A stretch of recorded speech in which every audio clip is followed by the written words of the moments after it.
questions for Coach?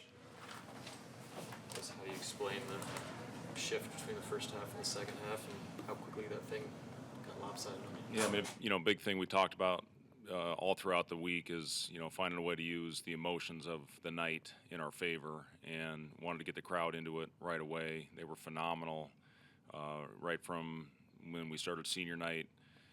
Obviously right all the way through, that first half, they gave us an unbelievable lift. We were flying around. I thought our contests were maybe as good as they've been all season, and came out, got a basket to start the second. Derek scored it to put us up 14, and then obviously it unraveled from there. And, give Michigan State credit. They came out and made shots. I think they made their first 5 threes in the second half, and then they got comfortable and confident. And that's how this game is. When you get comfortable, you get on a roll like that, it's hard to stop.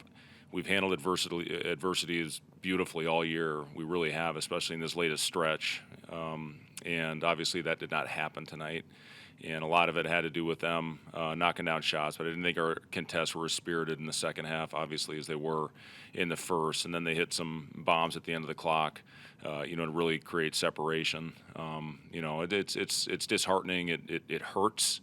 We haven't felt that in that locker room in a while, and now how are we going to respond to that? We've responded well the last couple weeks to, finding a way to put solid performances behind us and move on to the next one.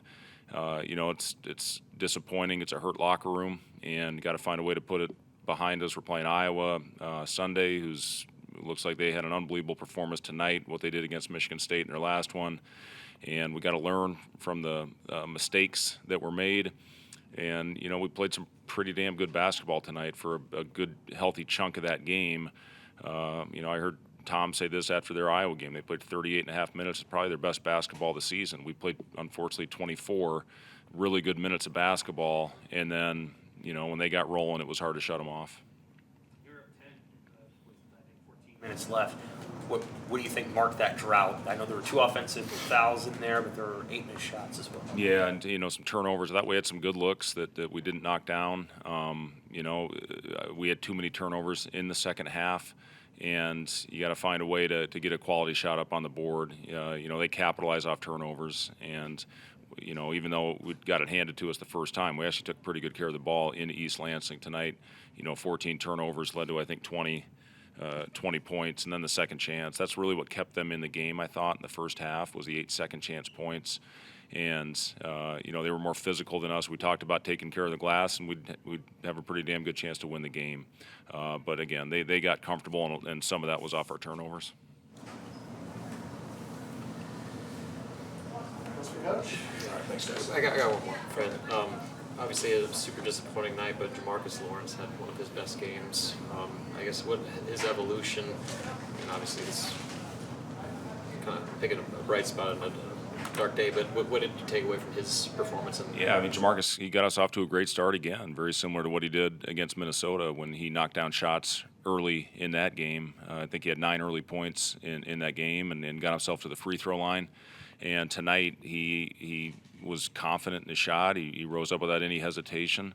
The kid can really shoot the basketball, and he can have stretches where he can go on a great run. And he did that in the first half tonight. He's a good downhill driver. He can get himself to the rim. Kid's got a heck of a future. He's one of the young guys that has really benefited from the adversity that our team has faced, and he's taken great advantage of it and shown that he's going to be a great player in this league and all the way through his future. He's got a heck of a career in front of him, and playing behind Sam and playing behind Emmanuel in practice every day, he'll look back on that time as he moves on in his career and realize how great of an experience that was for him to play behind really good vets and really good leaders. And that's going to benefit him greatly. We're going to need him to be one of the leaders on this team next year when we lose Sam and Emmanuel and Derek, specifically. And that's going to have, young guys are going to have to pick up the slack in that area. But Jamarcus has learned from some great ones.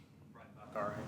Yeah, he's fine. Yeah. And unfortunately, we had a couple of cramps again today, and Casey, had it rolling. He couldn't get him back in there. He couldn't get the cramp out of his leg, and same thing with Jamarcus. He got a cramp in his hamstring. So hopefully again, if we have any chance here of doing anything in the postseason, we're going to have to go on a run, and part of that is playing a lot of games in a short amount of time. But everything right now is about Sunday. Thanks,